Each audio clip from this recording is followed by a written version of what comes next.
Yo, what is up, guys? Welcome to the video. I hope your day is going great. Mine is. And tonight, it's a double upload. So today, we're specifically talking about Seagull. And is he the best player in the Overwatch League? Talking about his diva, I honestly think he is the best diva right now. And then if you look at how flexible he is, he's a really good Junkrat, Pharah, Genji, Hanzo. He can pretty much play most of the hero pool at a really good level. So Seagull could very well be the best diva and the best flex player overall in the league right now. So if you guys are excited for this video, be sure to drop a like. Let's see if we get it up to 5,000. That would be absolute record breaking. Now, how about this, guys? If I get 5,000 likes, I'm going to personally reach out to Seagull and see if we can get a one-on-one interview on the channel, which I think is definitely possible. I do have a decent relationship with Seagull, and he has told me in the past he does like the channel. So let's see if we get those 5,000 likes, guys. Also, enter the giveaway if you haven't already.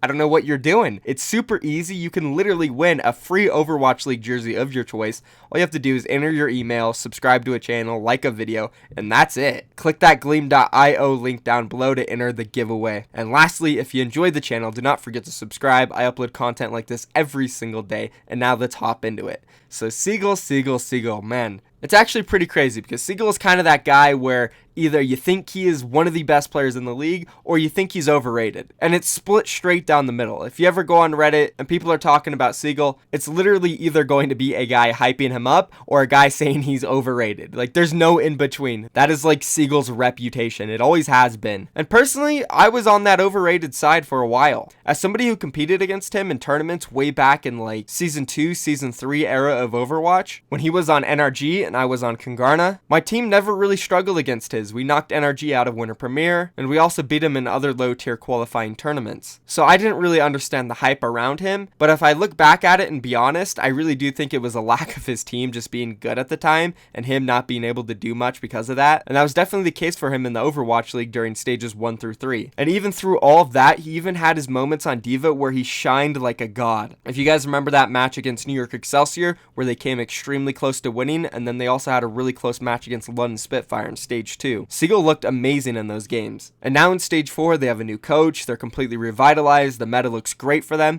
Seagull is honestly looking like the best player in the league. Let's go ahead and talk about Diva first and look at his stats. So what we're looking at here is every single player in the Overwatch League this stage who has played Diva for more than 20 minutes. So we have all the Diva mains. We have Bishu, Hoppa, Mako, Fury, even a little bit of Void, Nevik, Space, pretty much everybody. And look at Seagull's rating. It's the first thing you notice. He's the only guy even sitting in green. 1486. 300 above the guy who is second, which is Bishu. Absolutely insane. Let's go ahead and look at the other stats. Then looking at his percentage of team kills, number one by far, 23.7%, 3% above the two guys under him, and pretty much 8% higher than the average, which is sitting around 16%. Then looking at his percentage of teams' deaths, he's definitely one of the lowest, third lowest at 9.6%, only under Hotba and Huyal. Looking at his kills per 10 minutes, he is the highest, 7.81, barely above Void, but again, Void only played one map. Seagull has played pretty much the entire stage so far. Also, look at Mako, only at 5.29, who is widely considered the best diva in the league. Then let's look at deaths per 10 minutes. Seagull sitting in second place, only under Hotba. And to be fair, Hotba's got some pretty good stats here. He doesn't die very much, but he doesn't nearly get as many kills as Seagull does. Not even close. Then looking at the KDs, yes, Seagull is number one, way above Hoppa. That's where those kills come into play. 3.28 KD on the Diva, guys. That is just absolutely insane. Seagull by far here. There is no arguing this, that Seagull has the best stats on Diva by miles. Like, it's crazy how much ahead his stats are compared to everybody else. Let's go ahead and take a look at some other stats. Looking at his first kill percentage, compared to everybody else on Diva, he's almost double them, sitting at 13%. Only person relatively close is Bishu at 9.86%. Then looking at the first death percentage, 0.65 time, he is the first death. He is never the guy to die first. Looking at everybody else, they're sitting in 3s, they're sitting in 2s, even 6 for Manitin. Then looking at the percentage of fights where he scored one of the first 3 kills, sitting at 37.25%, guys. Way ahead of anybody else. Only Void, who played one map. The average is sitting around 19%. These stats are just phenomenal. There's no denying them. Then looking at the time, he is the first 3 deaths on his team. Never, 4.9%. And I know there's some of you guys who always comment on my videos when we look at stats and say, oh, well, you only look at stats, you can't look at just that. Guys, these stats mean a lot. If you can pull off this many kills and die this less, that combined with the fact that he's just so ahead of everybody else is crazy. And I'm not just factoring in his diva stats, guys. If you watch him play, he was always in the right spot at the right time. He manages to get great defensive matrices off to save his teammates. He gets huge diva bombs when needed. He's always in the kill feed, always. Whenever a team fight starts, he's usually the guy to get the first kill. So I think that's enough talking about Seagull's diva. I think it's very clear. If you don't agree with me that Seagull is the best diva right now in the league, you're crazy. I mean, seriously, just look at the difference in stats. It's unreal. Look at Mako. Look at Space. They are both undefeated right now in the Overwatch League. They haven't even had close matches, really. And Seagull's lost games. And somehow Seagull is still miles ahead of these guys. It's incredible. Alright, that's it though. Let's go ahead and move on from Seagull's diva. And let's talk about his other heroes. Now, when I think of the most flexible or the best flex player in the entire league, players that come to mind instantly, Libero, Prophet, Seagull. Sure, there's other flexible players in the league, but I think these three are definitely the most flexible because not only can they play their main role and flex to different heroes on that, they can also swap to other roles and play amazingly. So we'll go ahead and start off with Prophet. Now, I don't think Prophet is the most flexible player in the league, but he was definitely one of the deadliest. Now, his main role was Tracer, and that alone used to be just one role. A guy plays that 24/7. Then he was also amazing at Genji, which is also another role where just one guy would play 24/7. Then he could also flex to that Junkrat, he would flex to Reaper, just a bunch of random DPS heroes. Now, if that was all he could play, then I wouldn't consider him one of the best flex. But what he can also do is swap over to that off-tank role and play multiple heroes at a super high level. We've seen his Roadhog on King's Row. He's had really good performances there. Then we've seen his Zarya also on King's Row and on Oasis. He's done really well there and even looked like one of the best Zaryas at one point. And more recently, this stage, he has been the guy who flexes over to Brigitte for London Spitfire, and he's looked really good on that. If you take a look at his stats, I'm not going to show them, he is literally one of the best Brigittas in the league. So because of that, Prophet is definitely one of the best flex players.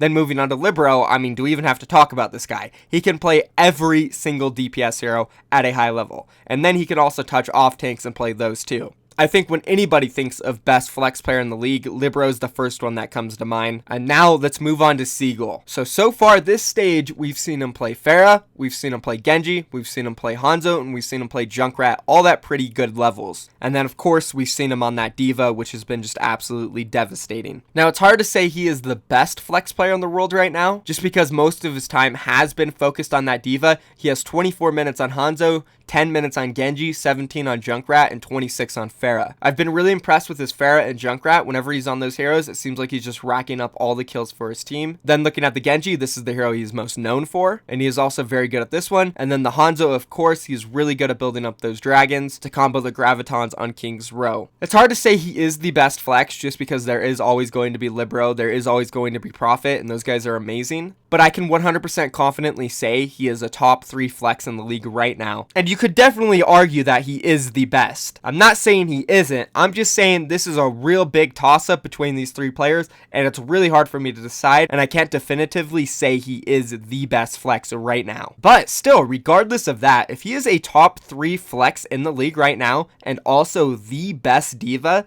those things combined together, in my opinion, would make him the best player in the Overwatch League, hands down. Obviously, that's an extremely bold statement to make, but I honestly feel like Seagull has backed that up all stage long, and he has been a huge reason as to why they're performing so good right now. And yeah, I know, they got a new coach. He seems to be doing a wonderful job for them. Mickey's been the best Bridget in the league so far. Everybody on the team is just refreshed and performing out of their minds. Look at Taimu. He's playing his role perfectly right now in this meta. Like, there's so many reasons everywhere for the Dallas Fuel to be performing right now, but Seagull might be the biggest reason. This guy is just incredible on the diva, and he's amazing at those flex heroes. So yeah, I think it's a fair statement to say right now, Seagull is the best player in the league, or at least top 3. So you guys let me know down below. Obviously, I've made it clear how I feel about Seagull. Do you guys think he is the best flex player? Do you think he's the best diva player? Do you think he's the best player overall? Let me know. I can't wait to hear what you guys think about this. And now for the end of the video, guys, I'm just going to run down my predictions real quickly because I haven't done them yet this week. I know I'm a little late right now. New York Excelsior did just beat Philadelphia Fusion 4-0, and Seoul Dynasty is up against Shanghai Dragons right now 2-0. But to be fair, I would have picked New York and I would have picked Seoul Dynasty. And now let's just go ahead and do my predictions real quick for the rest of the stage. So we have the LA Valiant going up against the LA Gladiators tonight. This is going to be a huge one.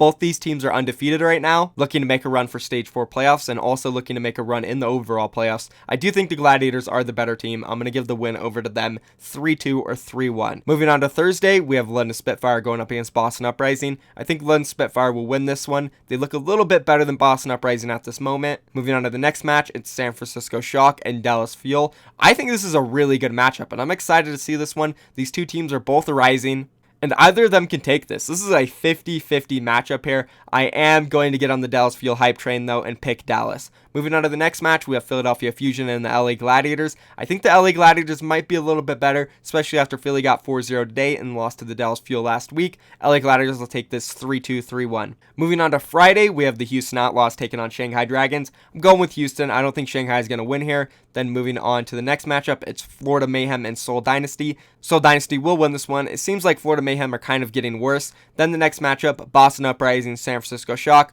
I think San Francisco will win this. They're on the rise. They look really good right now. And then moving on to Saturday, we have the London Spitfire and the Dallas Fuel. This is the Dallas Fuel's real test. If they can beat the London Spitfire, they will 100% prove they are the real deal right now. But if they lose this one, I mean, I don't know. It's a tough one. I think London will win. London just overall has been a team throughout the entire season. Even when they struggle, they have never dropped games to teams like Dallas Fuel, Florida Mayhem, San Francisco Shock. So I'm going to go with London. But also, I know it's a new meta and Dallas Fuel look amazing right now, and we can't really compare them to their old selves. There's definitely a real chance that they could pull this off. It's a 50-50. I'm just going to go with the London Spitfire because I think they are rising right now. With Birdring's recent performance, they're looking like one of the best teams in the league again. Moving on to the next matchup, it's New York Excelsior, LA Valiant. New York Excelsior always makes easy work of the Valiant. They're going to win this one 3-1. Moving on to the last matchup of the week, Florida Mayhem and Houston Outlaws. This is a big one. This determines whether or not the Houston Outlaws still have a chance in the league or if they're out.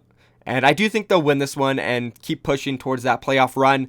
They're not going to make it overall, but they will win this one. And that's it for my predictions, guys. Let me know what you think down below. Do not forget to like. If we can get 5,000, I will try my best to get that Seagull interview. Enter the giveaway, guys. It's super easy. Click the link down below, gleam.io. And if you're new here and you enjoyed this content, be sure to subscribe to my channel. I upload content like this every single day. We all love the Overwatch League. And that's pretty much it, guys. Thank you for watching. I'm out of here. Peace.